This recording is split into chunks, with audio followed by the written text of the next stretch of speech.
Hi, good morning, everybody. Thank you very much for joining us today in this Insight 6 associated webinar.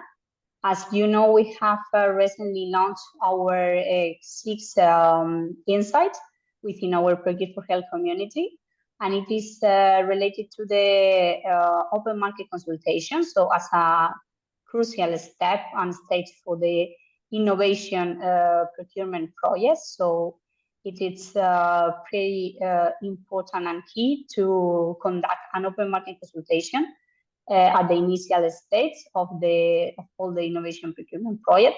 So this is why today we will explore the best practices and lessons that we have that we got from the Procure4Health project, since we have conducted 4 open market consultations so far regarding different topics, different challenges that were identified by our community members, by our procurers at the very beginning of the project.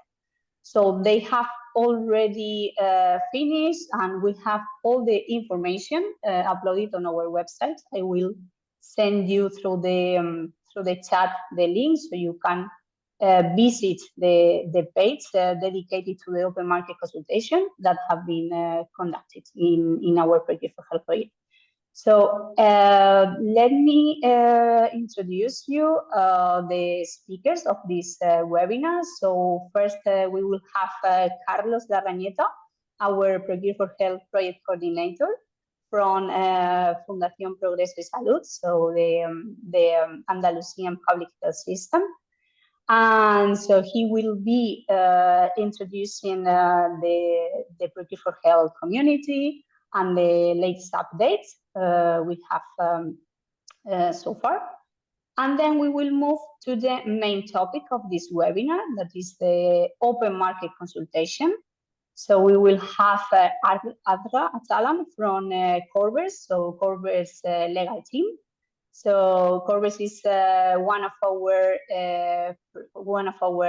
partners, so one of our members of the Procure4Health consortium.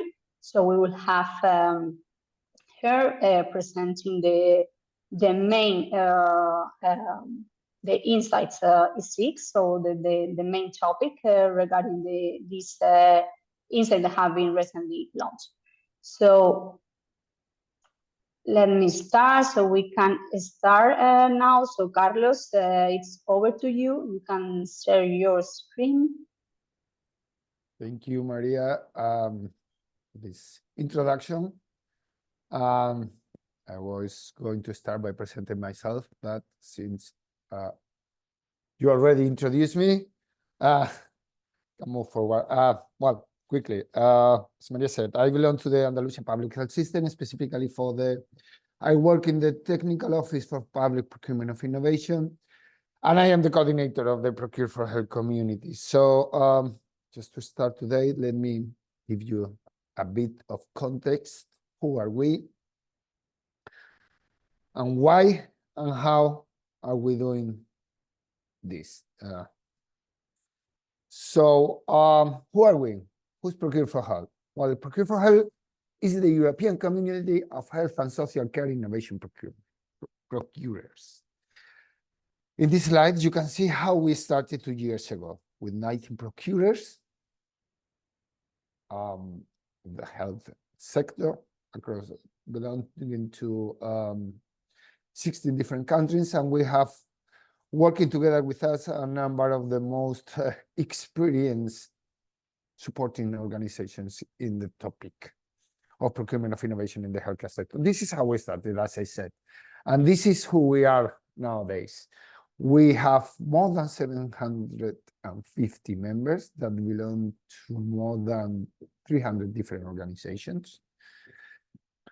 88 of those organizations are procurers, health and care services providers, in some way, and the rest are supporting organizations, research institutions, innovation units, consultancy services, and then we also have the suppliers of the innovative solutions we are seeking.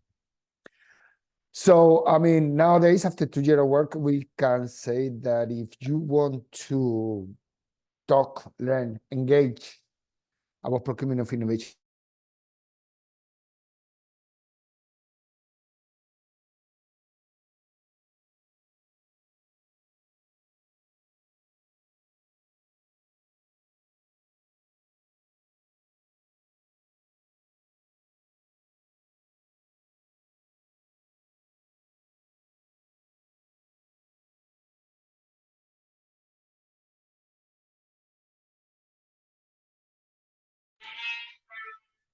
It seems that Carlos has some troubles with the connection. So because you can hear me, Afra, right? Okay, okay. I thought that I was me, but it was Carlos. sorry. Carlos, we missed you. Okay, you lost me, right? I saw it. I'm back. Okay, okay, perfect. I'm back. Sorry about that. So let me start sharing again. Okay, no worries. I am sharing. Can you see my presentation now again? Okay, this is where I was. This is where you lost me. Okay, so I was talking about the relevance that the procurement of innovation instrument could have. And I'm talking about giving some big numbers. There are more than 350,000 contracting powers in Europe. Procurement represents around 20% of the gross domestic power of European economy. Around a third of suppliers for this procurement purchases are made by small and medium enterprise.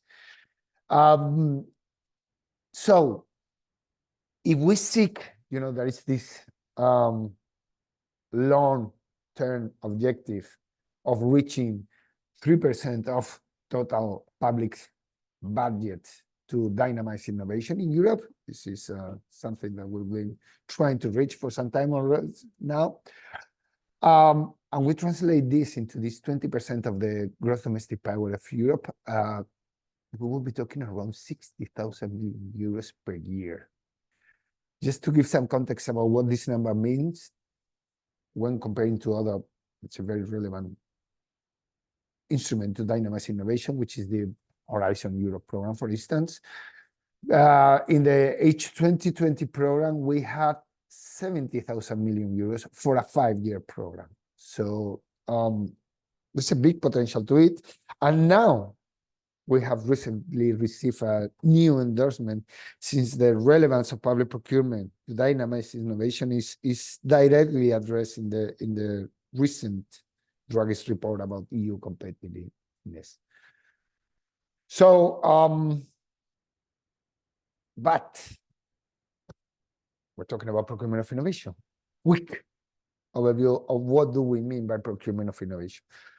Procurement of innovation is procurement of research and development services.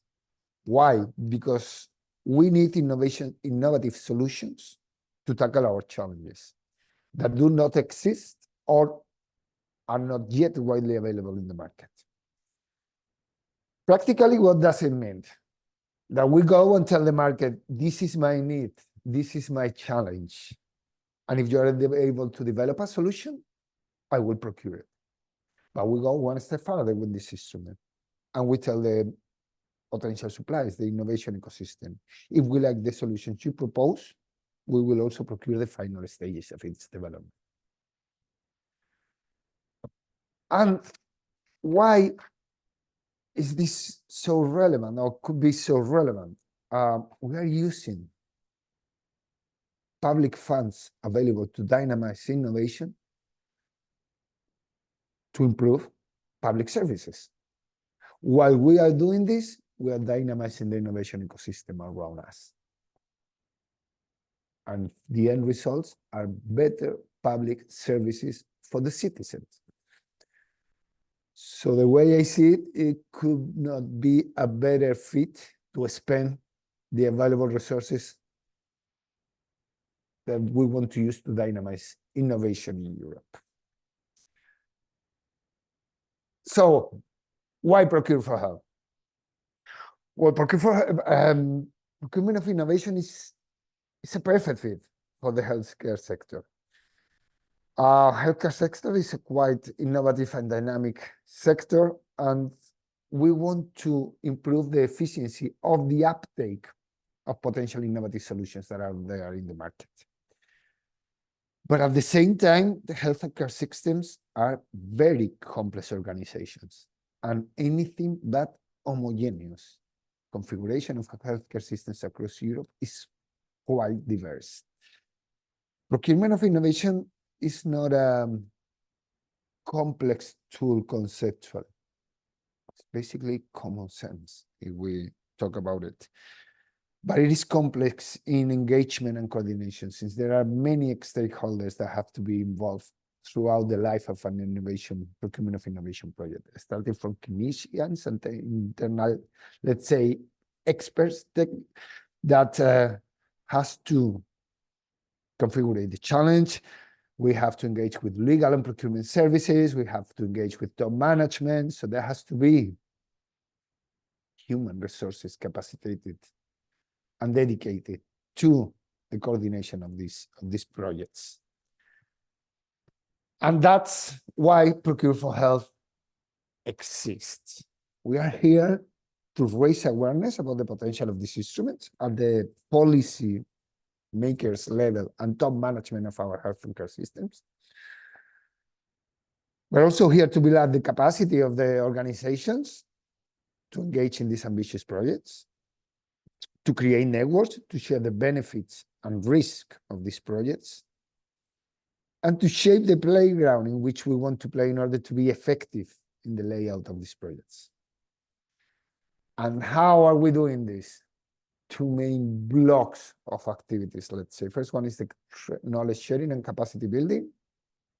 This inside the presentation, the preparation and presentation of these insights is part of these activities.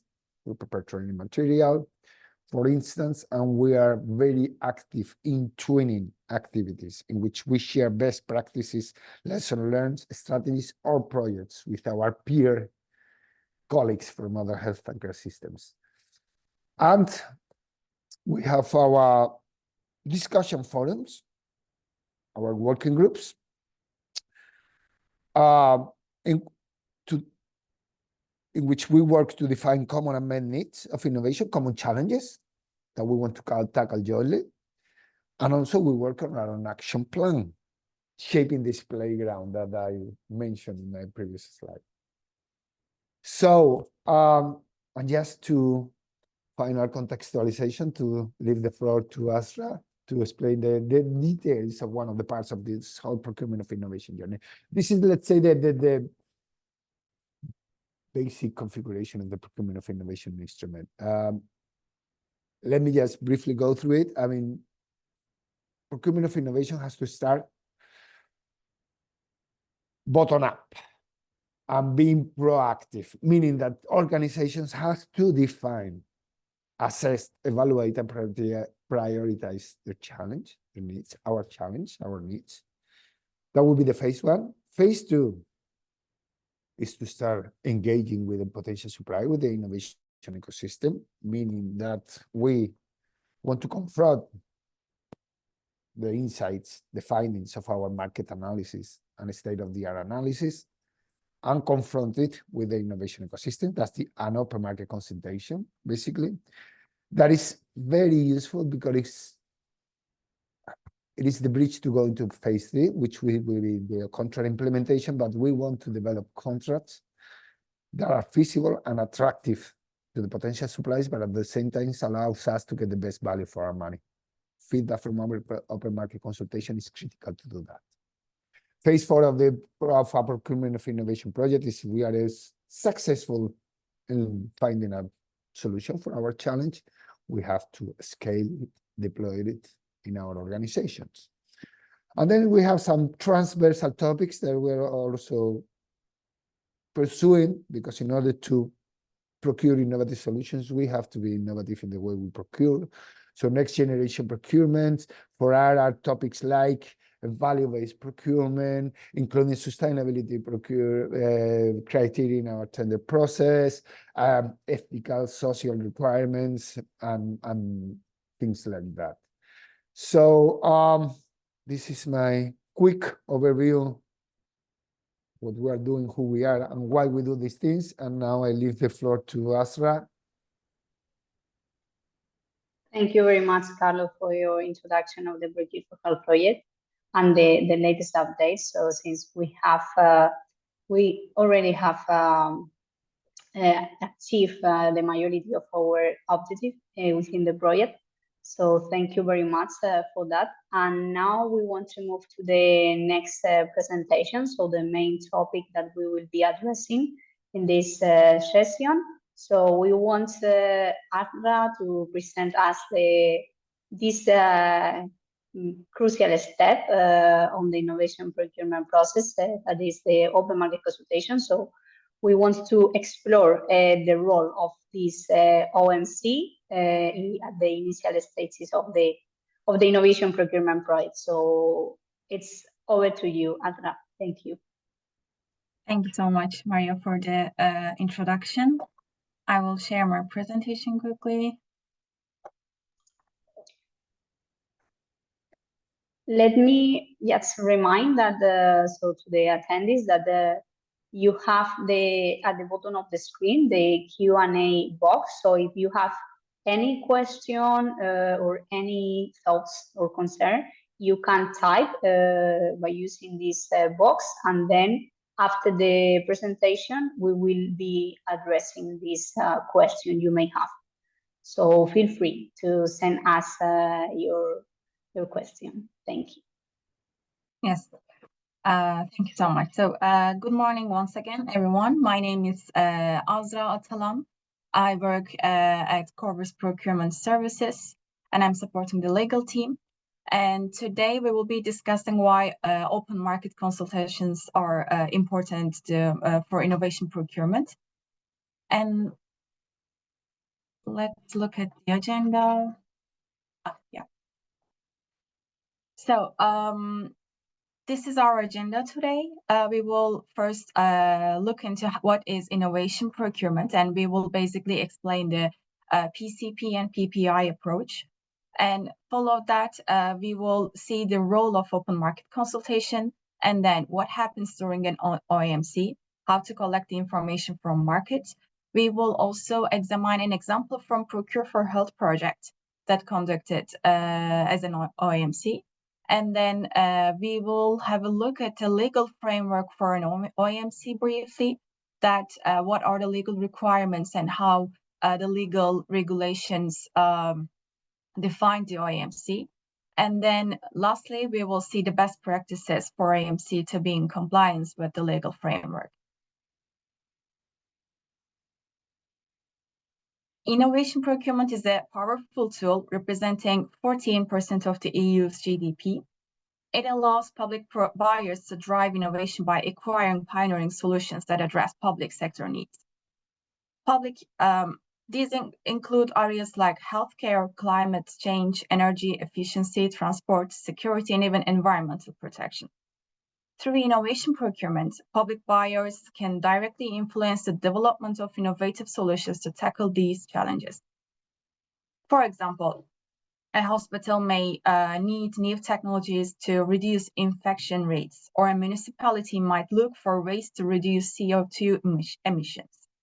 In many cases, the public sector needs solutions for which no commercially available products exist yet. This is where innovation procurement comes into play. There are two main types of innovation procurement, depending on the market's readiness to provide solutions. Here you can see first is PCP and the second one is PPI. And in the next slide, PCP is a procurement approach specifically designed for R&D services. It allows public buyers to procure innovative solutions that are not yet available on the market and to guide their development through phased competition. In a PCP process, public buyers select multiple vendors to develop alternative solutions and then compare their approaches in parallel stages, from concept development, prototyping, and initial product testing. By doing this, they are able to de-risk the most promising innovations while steering the development towards their specific public needs. The second type is public procurement of innovative solutions, which is PPI. In PPI, public buyers act as the launch customer for goods or services that are not yet available on a large scale, but may already exist in small quantities. This can include solutions based on existing technologies that are being used in new and innovative ways. For example, a city may want to adopt a novel water filtration system that has been field tested but is not yet produced at a scale large enough to meet its needs. Through PPI, the public buyer can trigger the market to produce these solutions by offering the first significant order. The buyer may also set conditions around conformance testing, certification, or quality labeling to verify that the product meets its requirements before full deployment. PPI is particularly effective when the public buyer needs to reduce risks and ensure that innovations meet both price and quality requirements before scaling them for wider use. And innovation procurement can take various forms depending on the needs of the public buyer. And we have already discussed PCP and PPI. And there is this third one, a less common option, innovation partnerships. This type is used when a product or service is so specialized that the procurer is essentially the only potential customer for the solution. And now let's discuss the importance of open market consultation and the role of it during innovation procurement. OMC serve several critical functions, actually. First, they allow public buyers to cross-check their previous market analysis. This is especially important to ensure that their understanding of the current state of the art aligns with the market can actually offer. OMCs also help validate the innovation potential of the solutions being considered. By consulting the market, public buyers can determine whether their needs truly require innovative solutions or if existing solutions could suffice. Another key role of OMC is raising market awareness of upcoming procurement projects. This gives suppliers an opportunity to assess whether they can meet the needs of the buyer and prepare accordingly. Lastly, OMCs enable buyers to test the feasibility of their planned contracts. For example, they can check whether their budget, timeframe, or other contractual conditions are realistic given the market's capabilities.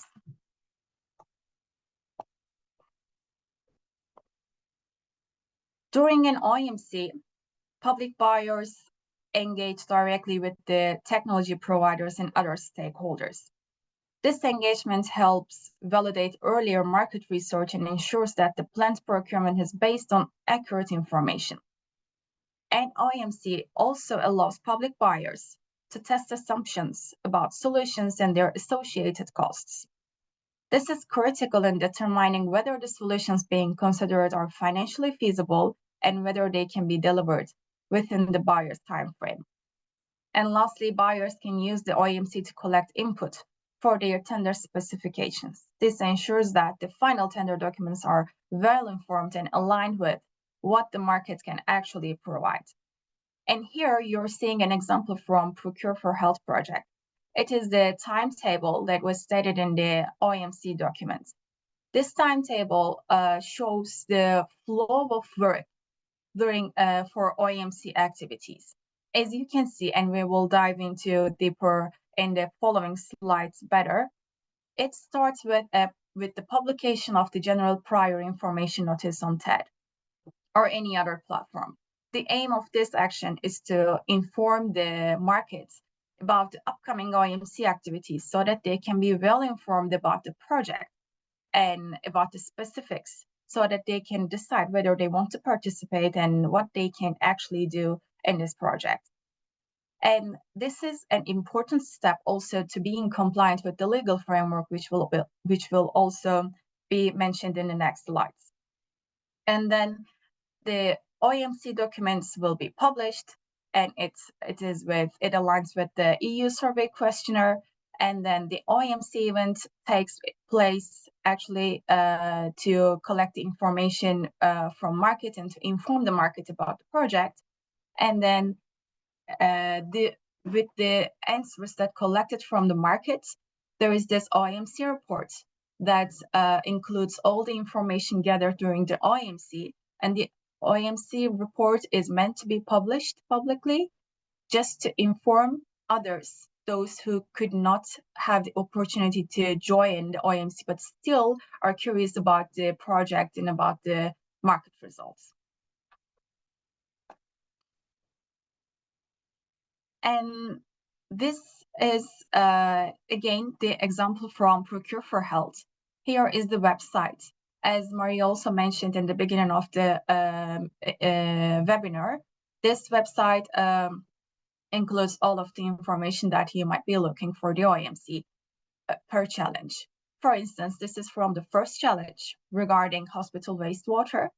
And we have this on-site, online event, and then you can see the recording of the online event, the OMC event, and then you can see the slides that has been shared during the OMC. And also you can find a link to access the questionnaire, which is not valid anymore, but you can see the questions. And then you can see the most important part, OMC report, which shows the information collected from the market. And as you can see, here is the challenge important. We in every challenge in OMCs, we aim to inform the markets about the project and about the challenge and about the specifications, the solution requirements. So this is how the markets vendors can see how they can align with the project, how they can interact with any needs, any specification that we are looking for in this OMC. And here, legal framework for OMC is, as we explained, OMC is a very important tool for strategic for a strategy of the project, but it's not only a strategic procurement tool. It is also one of the strict legal requirements to be compliant. This strict legal framework designed to ensure fairness, transparency, and competition. And let's dive into the legal framework. First, if we want to start with the Treaty on the Functioning of the European Union, this treaty mandates 3 critical principles that must be followed during any OMC. It's equal treatment, non-discrimination, and transparency. These principles ensure that all market participants, regardless of their size, nationality, or previous experience, have an equal chance to participate in the consultation. This prevents favoritism and ensures that procurement process remains unbiased. And next, we look at the 2014 EU Public Procurement Directives, which contains specific provisions about conducting OMCs. 2 articles are particularly relevant here. Article 40 of the Public Sector Directive explicitly allows contracting authorities to engage with the market to prepare procurements and inform operators about upcoming tenders. However, it is essential that these consultations are conducted in a way that doesn't distort competition. And Article 58 of the Utilities Directive reinforces these rules, ensuring that all consultations are compliant with EU laws around competition and transparency. Authorities can seek advice from independent experts, market participants, or authorities, but it must be shared fairly. And on the subject of competition, the EU competition rules ensure that no vendor has a competitive advantage over others. For instance, no commercially sensitive information obtained during the OMC can be shared with other participants unless it is publicly disclosed through a frequently asked questions list or an official OMC report. This ensures that all vendors have access to the same information and helps prevent collusion or unfair market practices. And these are the two key cases to guide the legal understanding of the OMC. The Stadthalle case. Stadthalle is a German municipality, and it's versus an environmental services provider. The key issue here is it revolves around whether a municipality could directly award a contract to a company in which it held shares by passing a competitive tender process. And the Court of Justice of the European Union clarified that any decision by a public authority that falls under the scope of EU public procurement law must be subject to judicial review. However, preliminary actions like market consultations are not considered part of the procurement procedure and thus are not subject to judicial review, unless they lead to a breach of procurement rules. And this case is crucial because it distinguishes market consultations from actual procurement decisions. OMCs remain preparatory and exploratory, meaning they are not subject to the same legal scrutiny as formal procurement decisions, provided they don't distort competition or create unfair advantages.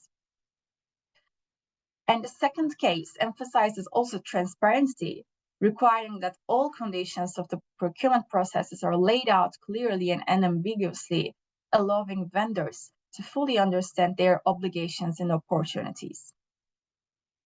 These cases underscore the importance of fairness, transparency, and legal compliance during market consultations, ensuring that all market players are treated equally and that no steps are taken which could distort competition. This aligns with the broader objectives of OMC to prepare for a fair, open, and legally compliant procurement process. As we said, we always have to ensure that consultations are open to all potential participants. And first, how we do it? We do it firstly to publish a prior information notice. We can use several platforms to ensure that all interested parties are aware of the OMC. And there is the Standards Electronic Daily platform available on the EU websites that we are able to publish a prior information notice to inform the market. And next, public buyers should consider using requests for information surveys to collect structured feedback from the market. And this helps buyers gauge their market's capacity to meet their needs. And combining both in-person and online events allows for maximum participation, making the consultation more accessible to a wider audience.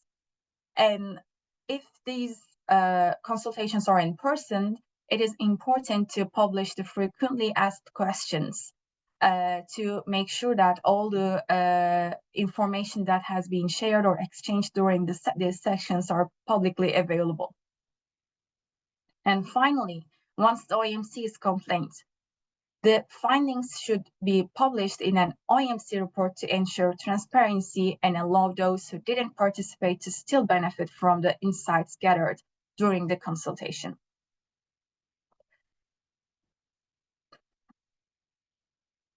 In conclusion, successful implementation of an innovation procurement is highly dependent on thoroughly and well-planned preparatory actions. It is not enough just to focus on the procurement phase itself. Public buyers must invest time and resources in preparation as well. This begins with an internal decision-making process where the organization identifies and prioritizes its needs. This is a critical first step because it allows the buyer to narrow down their focus and establish what challenges must be addressed. Once needs are identified, it's equally important to research the market and assess the potential costs of and benefits for the project. This background work provides essential insights into what's feasible and ensures that public buyers have a realistic understanding of both the opportunities and limitations of what the market can actually offer. This sets the foundation for a successful procurement. But the preparatory phase doesn't end here.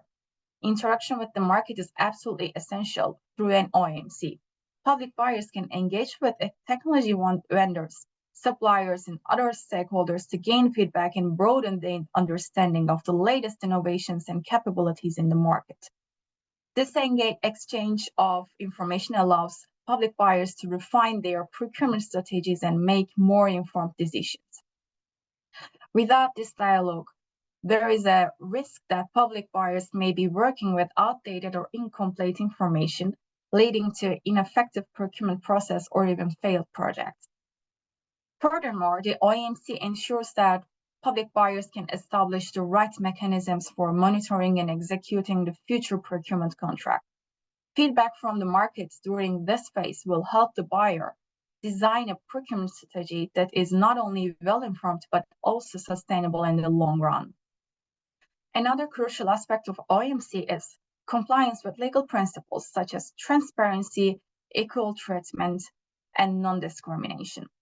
These principles ensure that no distortion of competition occurs in the tendering process. Every OMC must be open, fair, and accessible to all potential vendors and market participants, creating an environment where competition can thrive. This compliance is essential not only to protect the integrity of the procurement process, but also inspire confidence in the markets, ensuring that all parties are treated fairly. And in closing, the OMC is crucial to the success of any innovation procurement project. It provides public buyers and contracting authorities with the knowledge, insights, and feedback necessary to make informed decisions about the future procurement process. And also, I would like to mention one point before moving to the question section. What happens if an OMC fails? If we cannot find any solution that we are looking for as a public buyer during the OMC, then this is also a good side, a benefit of OMC, that we already see the market capabilities before actually starting making big investment in the project. In this way, if we see that the market is not able to provide the solutions that we need, we can reconsider and reassess the needs of the project, and we can consider launching another PCP with the right budget and solution requirements. And thank you very much for listening to me. And please feel free to use chat if you have any questions. And I see questions already. Thank you very much, Afra, for such an insightful presentation, and for sharing the main role that the Open Market Consultation has in the Innovation Procurement project and for a successful Innovation Procurement project. So all the process that we have to take into account in advance before start this OMC. So we didn't receive any question in the Q&A box so far. So meanwhile, I want to give you some time to think about the question you may have. So meanwhile, I just want to inform you that I sent through the chat different links related to our Procure4Health project. So you can visit our landing pages, our dedicated landing pages regarding the 4 Open Market Consultation that we have conducting within our community. So as I mentioned at the very beginning, we identified internally, so our procuring organization identified 4 challenges, and now we have just conducted the 4 Open Market Consultation. And you can also access our Insight 6 regarding the Open Market Consultation. So it is available on our Procure4Health community. So you can sign up and to be part of our community of procurers. So if you have already there, so if you are part of our community as a member, you can direct access to the page devoted to the insights. So we have developed 6 insights so far. So they are all publicly available there. So you can access the platform and read and download them. So feel free to access our page. So now we have received a question from Luana Pretty. So is there any readiness analysis regarding European countries involved? So this question addressed Akra. So Yes. show it to you. Thank you very much. I do not think so. There is an existing readiness analysis for European countries, but it is important to note that the readiness typically depends on the factors such as how well countries have implemented the EU public procurement directives. So yeah, this would be it. But I don't know if my colleague Beatrice would add something to this question. Hi, Beatrice. Hello. Hi, No, I do agree. I think it, yeah. I don't know exactly what you refer with the question. If you're referring about the readiness of the different member states to implement OMC or the practice, no, if they're implementing it in practice, perhaps some clarification would be nice to have in the chat. But you're referring to that. Well, it depends a lot also on the legal framework of the different member states. No, for example, the rules, no, if we take as an example the case of Spain, the rules for open market consultation are a little bit different than the European one. So in a way, yeah, it also depends on the constraint of the national legislation. But yeah, there is not basically a readiness in this regard. Readiness analysis, I mean, that I'm aware, of course. Yeah, Luana sent another message. So she said, due to the fact PPI depends on market readiness to provide solutions. So if you want, Luana, I can allow you to talk by open your microphone if you want, in order to clarify what you are asking us. So let me open. Now you are allowed to talk, so you can go. I don't know if you heard me. Yes. Yeah. Thank you for giving me the floor. Yes, it's related to the fact that PPI is based on readiness of the market to provide innovative solutions. And for this reason, my question, if there is some metrics related to the readiness all over Europe or in the country that has been involved in this kind of funding for the level of innovative solutions that the market can give. Okay. Thank you, Luan. I do understand now. Thank you for the clarification. Thank you. So, yeah, if I may, so that's essential, as you say, no? Basically, when we want to decide if we are going for a pre-commercial procurement or public procurement of innovative solutions, is the readiness, no, of the market, the readiness of the solutions that are available in the market, if any, is essential. So usually this is, we follow, in this case, the IAFIP step-by-step methodology that has several steps. And before going to the open market consultation, we always perform a market analysis. Okay. And so basically in this market analysis, what we do is check the solutions that are available to the market, check how these solutions can address the needs of the public buyer. And then on the base of that, we determine the technology readiness level of the solution. And in this case, we follow, the TRL scale, which has been developed by NASA and is widely used in the US and now in Europe. So basically, it's the main reference that the European Commission uses to determine this. And so we do this homework also to talk with the companies and say, okay, which solutions do you have, or what efforts are you implementing in order to develop that solutions, and have an idea of the maturity of the technology. And then when we move to the open market consultation, what we want, as I explained, one of the key points that we are trying to achieve is discuss this with the market, saying, okay, this is our results, this is our assessment of the technological maturity, And of course, we want to hear feedback from the market to corroborate this, because perhaps, we are missing something, or in the meanwhile, there have been some new developments. So the good thing about the open market consultation is establish this dialogue, also with the market and getting all the feedback we can in order to decide, as you say, which is the best procurement strategy. So I hope this answered your question. Otherwise, I'm happy to provide more information. Yeah, thank you. Thank you. Yes. Thanks for the question. Thank you, Beatriz. So if I may, just to mention that now,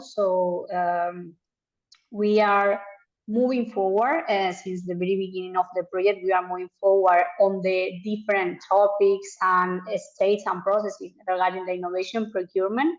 So I wanted to let you know that we have been conducting we have developed, as I mentioned before, we have developed other 5 previous insights related to innovation procurement. We have conducted the webinar, the associated webinar related to this topic. And one of the previous one, the previous insights before this last one, this number 6, we have we were talking about the market analysis. So this insight was focused on the market analysis, and we participate in a webinar organized by Corvers, and our member,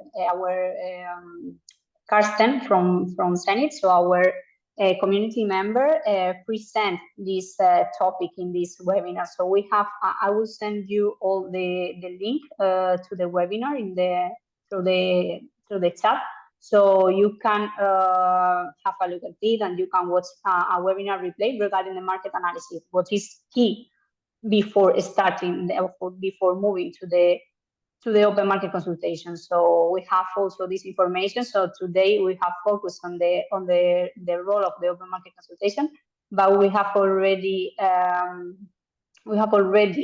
dived into the market analysis in a previous insights and webinar. So I think that it's important that you know that we have these materials and information elaborated previously. So I will share with all of you. I think that it's quite important that you go through the overall and the whole steps of the project, so the whole process. So from the very beginning, that when we start with the basic of innovation procurement, and now we are on the open market consultation phase. So this is our idea with this insight, to start from the initial phase and to finalize at the end of the innovation procurement process.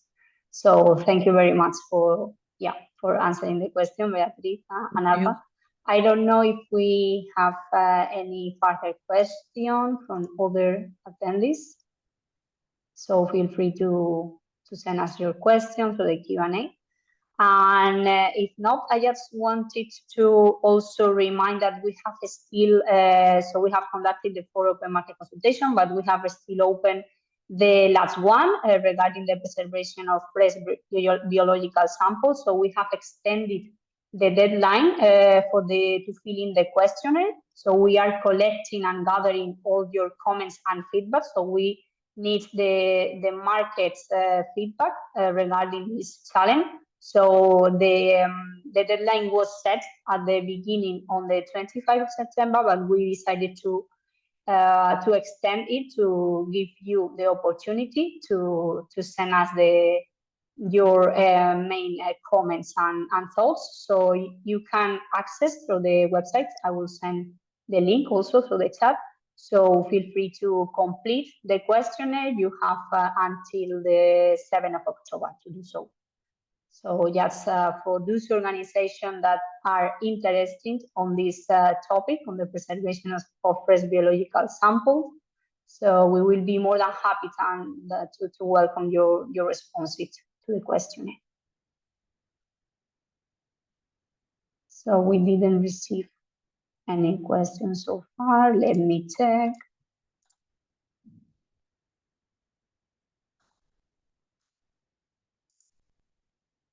No. So do you want to highlight anything else, Beatriz, Tara, or Carlos? Any information I missed to mention regarding the project, the open market consultation, or whatever? Let me send the link. Yes, maybe it would be useful to share the link already. Yeah. And they are So welcome. this is the landing page devoted to the preservation of fresh biological sample open market consultation. So you can have a look at the scope document. You can access the questionnaire. You will also find the presentation of the webinar. So the webinar was held on September 11th. So you can watch a webinar reply and have a look at the slides that were delivered during the session. And you have the whole scope document and the link to the questionnaire. So feel free to contribute. So we are looking forward to receive your feedback and comments on this challenge. So we really need the market responses to move forward.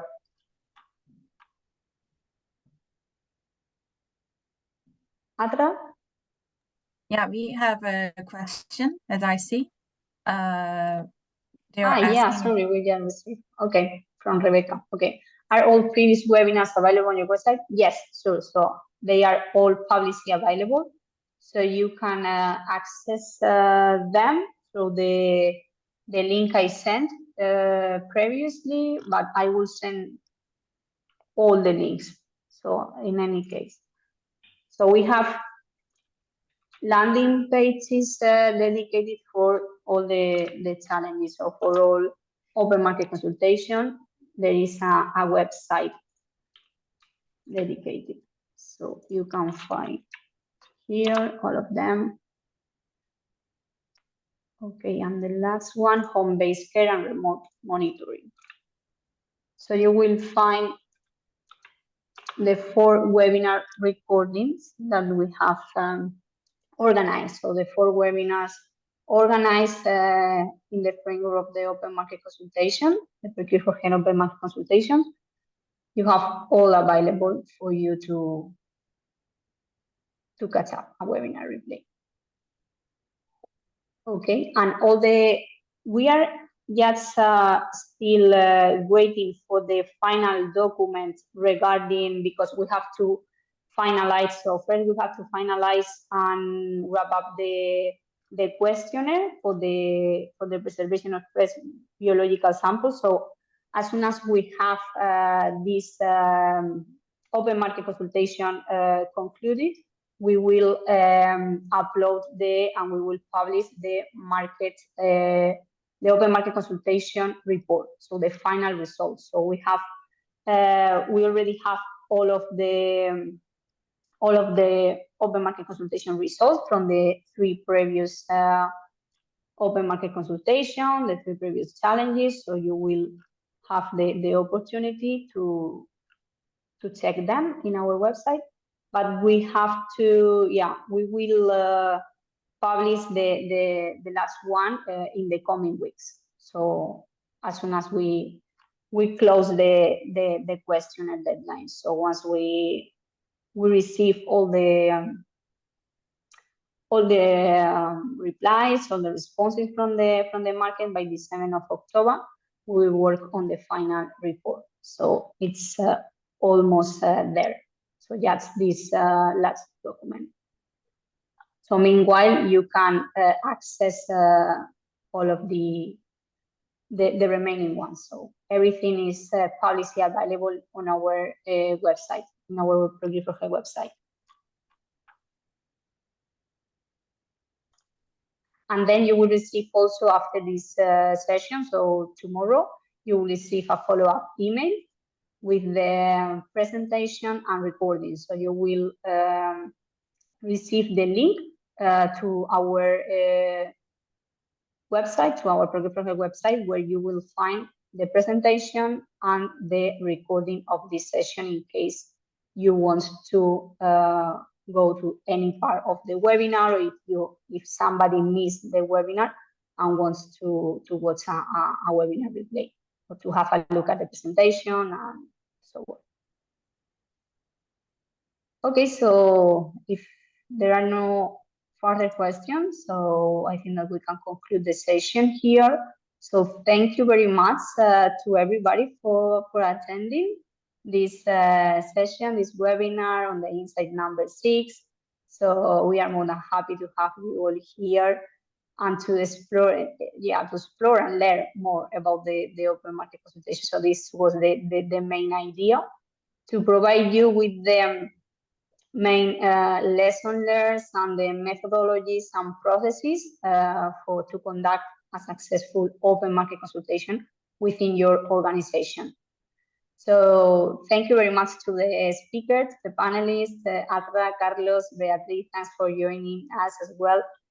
I hope to see you in the next one. So we will release the next insight, the number 7, in the next month. So we will also organize a webinar, an associated webinar to the insight. So you will be more than welcome to join us. So thank you very much, everybody. Thank you. Bye. Thank you. Have a nice day. Bye.